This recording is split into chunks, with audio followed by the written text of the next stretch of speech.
ہمارے حاجی عبدالوہاب صاحب رحمۃ اللہ علیہ اپنے بیان میں ایک عجیب قصہ سناتے تھے اور اکثر سنایا کرتے تھے کہ ایک امریکی اور ایک مکسیکی کا قصہ۔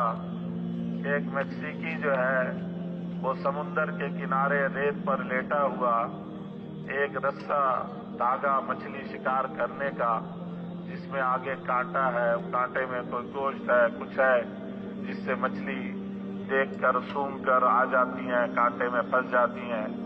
تو وہ سمندر میں ڈالے، سمندر کے کنارے ریت پہ لیٹا ہوا اس رسی کے اس دھاگے کے کنارے کو اپنے انگوٹھے میں لپیٹ کر آرام سے لیٹا ہوا۔ ایک امریکی کا گزر ہوا، اس نے اس سے پوچھا کہ تم کیا کر رہے ہو؟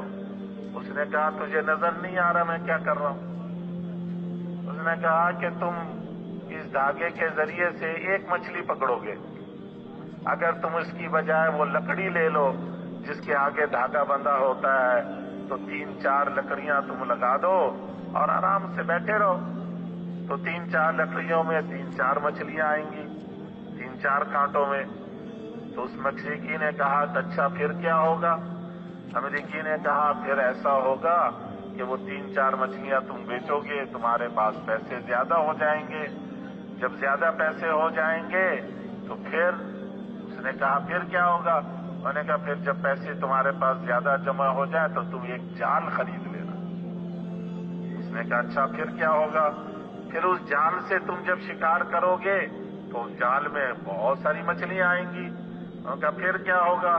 ان مچھلیوں کو بیچ کر تمہارے پاس اور زیادہ پیسے جمع ہو جائیں گے۔ اس نے پوچھا اچھا پھر کیا ہوگا؟ تو پھر تمہارے پاس اتنے پیسے جمع ہو جائیں تم ایک چھوٹی سی کشتی لے لینا۔ اچھا کشتی لے لوں گا تو پھر کیا کروں گا؟ کشتی لے کر تم ذرا اور آگے سمندر میں گہرے پانی میں چلے جانا، وہاں مچھلیاں زیادہ ملیں گی، زیادہ جال میں مچھلیاں آئیں گی، تو پھر کیا ہوگا؟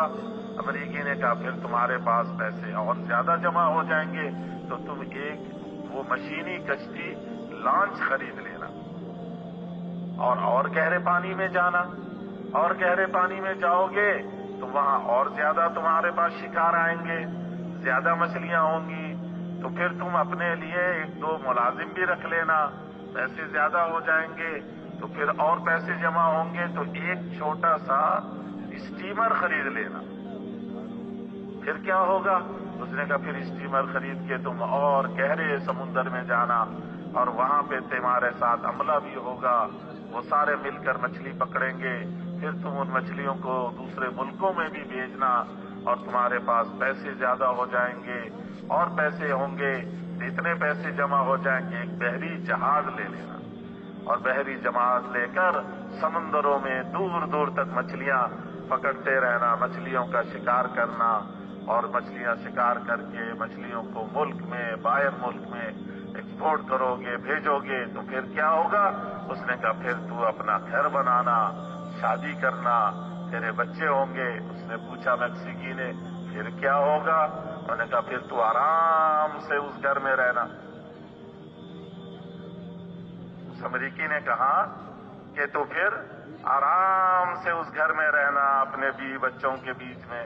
تو اس نے کہا کہ اب میں کیا کر رہا ہوں؟ اب بھی تو میں آرام سے لیٹا ہوا ہوں اس ریت پہ، تو نے اتنا لمبا چکر لگا کے مجھے کہا کہ اب آرام سے رہنا تمہیں۔ ہم سارے اس چکر میں پڑے ہوئے ہیں،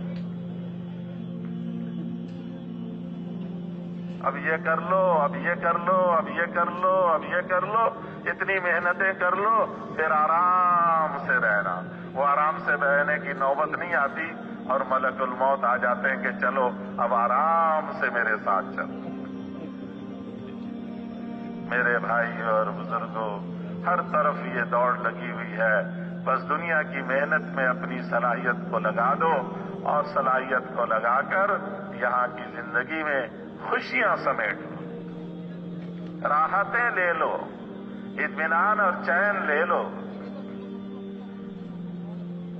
مولانا یوسف صاحب رحمۃ اللہ علیہ فرمایا کرتے تھے کہ ساری دنیا اس محنت کے دھوکے